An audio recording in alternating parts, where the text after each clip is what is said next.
নমস্কার বন্ধুরা, রিমিস কিচেনের নতুন একটা পর্বতে তোমাদের সবাইকে স্বাগত জানাই। আজ আমি তোমাদের সাথে শেয়ার করব একদম দোকানের মতন মুচমুচে আলুর চপ কিভাবে বাড়িতেই বানিয়ে নিতে পারবে। খুব সহজে এই আলুর চপ তোমরা বাড়িতে কিভাবে বানাবে সেই পদ্ধতিতে আজকে তোমাদেরকে আমি দেখিয়ে দেব। আর একদম পারফেক্ট দোকানের মতন হবে। আর বন্ধুরা, এরকম গরম গরম চপ আর চায়ের সাথে বা মুড়ির সাথে কিন্তু অসাধারণ লাগে। তো চলো দেখে নিই ঝটপট করে রেসিপিটা। তো দেখো, আমি এখানে একটা বড় বাটি নিয়ে নিয়েছি। তার মধ্যে আমি আগে ব্যাটারটা তৈরি করে নেবো। তার জন্য নিয়ে নিলাম বেসন। এখানে আমি 2 কাপ মতন বেসন ব্যবহার করছি। তো 2 কাপ বেসন আমি বাটির মধ্যে নিয়ে নিলাম। এরপর আমি এখানে দেখো দিয়ে দিচ্ছি 1 চামচ মতন কর্নফ্লাওয়ার। কর্নফ্লাওয়ারটা দিলে কিন্তু চপগুলো খুব মুচমুচে তৈরি হবে। আর এখানে দিয়ে দিচ্ছি স্বাদ মতন লবণ। তোমরা তোমাদের স্বাদ মতন লবণ দিয়ে দেবে। আর দিয়ে দিলাম অল্প একটু হলুদ গুঁড়ো, আর দিচ্ছি লাল লঙ্কার গুঁড়ো। আর এখানে দেখো দিয়ে দিচ্ছি অল্প একটু খাবার সোডা। এবার সমস্ত শুকনো উপকরণগুলোকে ভালো করে মিশিয়ে নেব। মেশানো আমার হয়ে গেছে। এবার অল্প অল্প করে জল দিয়ে ব্যাটারটাকে তৈরি করে নেব। প্রথমে অনেকটা জল দিয়ে দেবে না, অল্প অল্প করে জল দিয়ে একটা ঘন ব্যাটার কিন্তু তৈরি করে নিতে হবে। চপের ব্যাটারটা হবে একটু ঘন, তবে প্রথমে আমি একটু বেশি ঘন করে নিচ্ছি, পরে আরও পাতলা তৈরি করব। কিন্তু প্রথমে ব্যাটারটা ঘন করে তৈরি করে দেখাচ্ছি তোমাদেরকে। তো অল্প অল্প করে জল দিয়ে ব্যাটারটাকে তৈরি করে নিচ্ছি। একসঙ্গে জল দিয়ে দিলে কিন্তু বুঝতে পারবে না ব্যাটারের ঘনত্বটা কেমন হবে। দেখো, এখানে আমি অল্প করে জল দিচ্ছি আর ব্যাটারটাকে তৈরি করে নিচ্ছি। তো এখানে দেখো, জল দিয়ে দিয়ে ভালো করে কিন্তু ব্যাটারটাকে তৈরি করে নিতে হবে। প্রায় 5 মিনিট ধরে এটাকে ভালো করে ফেটিয়ে নিতে হবে। যত বেসনটা ফেটাবে তত কিন্তু চপগুলো মুচমুচে তৈরি হবে। তো চেষ্টা করবে একটু সময় নিয়ে ব্যাটারটাকে ফেটিয়ে নেওয়ার। তো দেখো, ভালোভাবে কিন্তু আমি এটাকে ফেটিয়ে নিচ্ছি।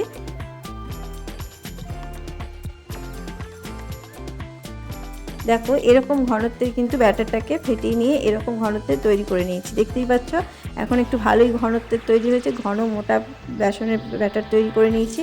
তো এটাকে আমি সরিয়ে রাখছি। এবার দেখো, এদিকে আমি সেদ্ধ আলু নিয়ে নিয়েছি। এবার আলুগুলোকে আমি ছাড়িয়ে নিচ্ছি। এই আলুগুলো আমি ছাড়িয়ে নিয়েছি। এবার দেখো, এখানে একটা ছোট্ট মতন গ্লাস নিয়ে নিয়েছি। তার তলার দিকটা দিয়ে আমি আলুগুলোকে মেখে নেবো ভালো করে। আলুগুলোকে ভালো করে এরকম করে সেনে নেব। দেখতেই পাচ্ছ, সমস্ত আলুগুলোকে আমি এভাবেই মেখে নেবো ভালো করে।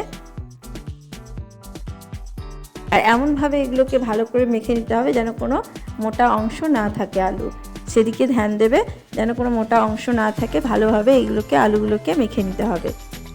তো দেখো, আমি সমস্ত আলুগুলো কিন্তু মেখে নিয়েছি, দেখতে পাচ্ছ। এবার আমি আলুর পুরটা তৈরি করব। তার জন্য আগে থেকেই আমি গ্যাসের মধ্যে ফ্রাইং প্যান চাপিয়ে দিয়েছিলাম। এবার আমি দেখো, এখানে দিয়ে দিচ্ছি অল্প একটু সর্ষের তেল। তেলটা যেই গরম হয়ে যাবে তার মধ্যে দিয়ে দিচ্ছি একটা মিডিয়াম সাইজের পেঁয়াজ কুচি। এখানে পেঁয়াজ কুচিটা দিয়ে ভালোভাবে ভেজে নেব। তেলের মধ্যে দিয়ে ভালো করে ভেজে নিতে হবে, লাল লাল করে একটু ভেজে নেব।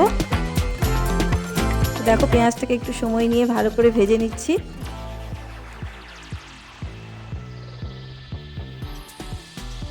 তো দেখো, এটা কিন্তু অনেকটাই কালার চলে এসেছে, দেখতেই পাচ্ছ। পেঁয়াজটা ভাজা হয়ে গেছে। এরপর আমি এখানে দিয়ে দিচ্ছি গ্রেট করা আদা।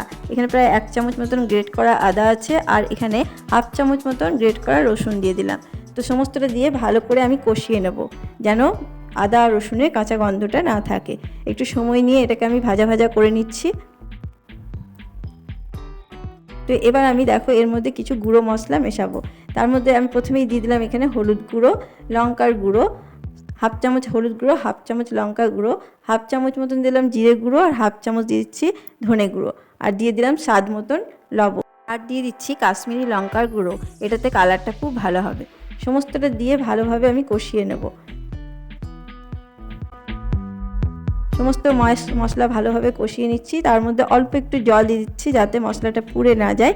তার জন্য একটু অল্প জল দিয়ে দিলাম, দিয়ে তারপরে আরও একটু ভালোভাবে কষিয়ে নিচ্ছি। এখানে দেখো, অল্প একটু সামান্য জাস্ট চিনি দিয়ে দিলাম, তাহলে কিন্তু খেতে খুব ভালো লাগবে। তো চিনিটা দেওয়ার পরেও ভালোভাবে এবার মশলার সাথে কষিয়ে নিচ্ছি। মশলাগুলোকে একটু সময় নিয়ে ভালোভাবে কষিয়ে নিচ্ছি। দেখো কষানো আমার হয়ে গেছে।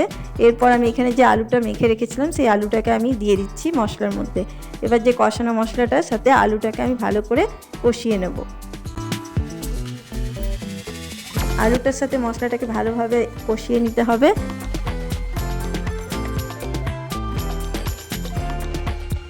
তো বন্ধুরা, তোমাদের যদি এই ভিডিওটা ভালো লাগে অবশ্যই একটা লাইক করে দিয়ে আমার পাশে থেকো। এইভাবে একবার তোমরা বাড়িতে বানিয়ে দেখো, চপ কিন্তু একদম পারফেক্টভাবে তৈরি করতে পারবে। একদম দোকানের মতন চপ তোমরা বাড়িতে নিজেরাই তৈরি করে নিতে পারবে, আর দোকানে যাওয়ার প্রয়োজনই পড়বে না।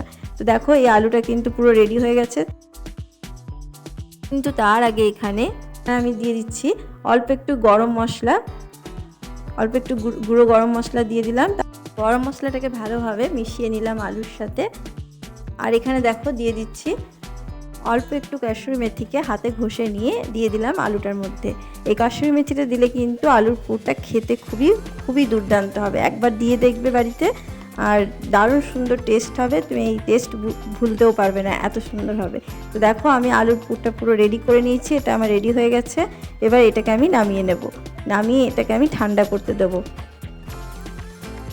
দেখতেই পাচ্ছ এটা পুরো শুকনো হয়ে গেছে, মানে এই পুরটা পুরো রেডি হয়ে গেছে। এবার আমি গ্যাস থেকে নামিয়ে নিচ্ছি। আর এদিকে দেখো আমি গ্যাসের মধ্যে গরম তেল চাপিয়ে দিয়েছিলাম। সেই তেল থেকে 1 চামচ মতন তেল আমি এই যে ব্যাটারটা, সেই ব্যাটারটার মধ্যে দিয়ে দিলাম। বেসনের যে ব্যাটারটা আমি রেডি করে রেখেছিলাম আগে, সেই ব্যাটারটার মধ্যে এইটা দিয়ে এবার প্রায় 2 মিনিট মতন এটাকে ভালো করে ফেটিয়ে নিতে হবে। যত ভালোভাবে এটাকে ফেটিয়ে নেবে তত কিন্তু চপগুলো মুচমুচে তৈরি হবে। আর এই গরম তেলটা দেওয়ার কারণে কিন্তু চপগুলো খুবই মুচমুচে তৈরি হবে। এই টিপসটাকে ফলো করবে, তাহলে কিন্তু খুবই ভালো হবে চপগুলো, একদম দোকানের মতন তৈরি হবে। তো দেখো তোমাদেরকে আমি এবার দেখিয়ে দিচ্ছি যে ঘনত্বটা কেমন হবে। এইরকম ঘনত্বের কিন্তু চপের ব্যাটার তৈরি করে নিতে হবে, দেখতেই পাচ্ছ। তো চলো এবার আমি চপগুলোকে রেডি করে নিই। তো চপগুলো রেডি করার জন্য দেখো এটা কিন্তু পুরো ঠান্ডা হয়ে গেছে। এবার এখান থেকে অল্প অল্প করে নিয়ে চপ তৈরি করে নেবো। তার আগে আমি হাতে একটু তেল নিয়ে নিয়েছি। এবার এখান থেকে দেখো অল্প অল্প করে নিয়ে চপের শেপ দিয়ে নেব। এরকমভাবে 2 হাতে নিয়ে গোল করে নিয়ে তারপরে হাতে প্রেসার দিয়ে চ্যাপটা করে নেব, দিয়ে ঠিক চপের শেপ দিয়ে নেব। দেখতেই পাচ্ছ একটা চপের শেপ আমার তৈরি হয়ে গেছে। এইভাবে আরও তৈরি করে নিচ্ছি। আবারও অল্প একটু নিয়ে হাতের মধ্যে গোল করে ঘুরিয়ে নিয়ে হাতে এভাবে প্রেসার দিয়ে দিলেই কিন্তু রেডি হয়ে যাবে চপের শেপ। দেখতে পাচ্ছ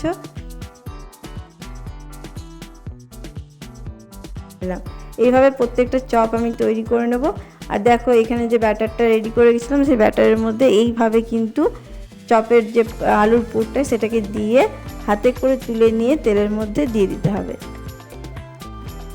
দেখতেই পাচ্ছ। আবার দেখিয়ে দিচ্ছি, এইভাবে কিন্তু বেসনের গোলায় ডুবিয়ে ছেড়ে দিতে হবে। আর এই সময় গ্যাসের আঁচটা মিডিয়ামে রেখে কিন্তু চপগুলোকে ভেজে নিতে হবে।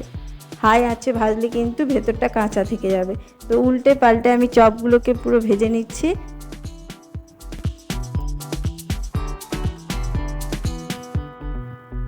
দেখো চপগুলো পুরো এপাশ ওপাশ করে দুপাশ লাল লাল করে আমি ভেজে নিচ্ছি। চপগুলো দেখতে কত সুন্দর হয়েছে দেখেই বুঝতে পারছো, একদম দোকানের মতন চপ তৈরি হয়েছে। তোমরাও যদি এইভাবে এই পদ্ধতিতে তৈরি করো তোমাদেরও কিন্তু চপ দোকানের মতনই একদম খেতে হবে, আর দেখতেও কিন্তু ঠিক এরকমই হবে। দেখতে পাচ্ছ কত সুন্দর হয়েছে, একদম দোকানের চপ মনে হচ্ছে। এইভাবে তোমরাও যদি বাড়িতে বানিয়ে নাও তোমাদেরকেও কিন্তু আর দোকানে যেতে হবে না।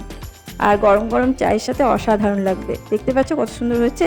এইভাবে কিন্তু প্রত্যেকটা চপকে আমি ভেজে নেব।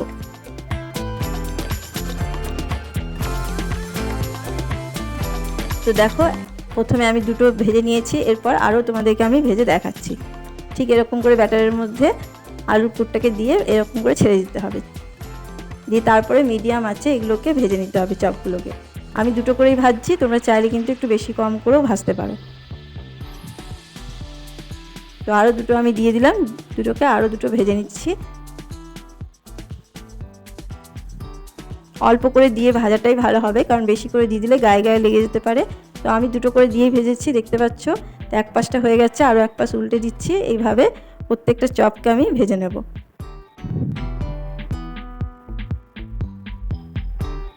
তো বন্ধুরা, তোমাদের যদি এই ভিডিওটা ভালো লাগে অবশ্যই একটা লাইক দিয়ে দিও এবং আমার পাশে থেকো। আরও নিত্য নতুন রেসিপি পেতে আমার চ্যানেলটাকে অবশ্যই সাবস্ক্রাইব করে দিও।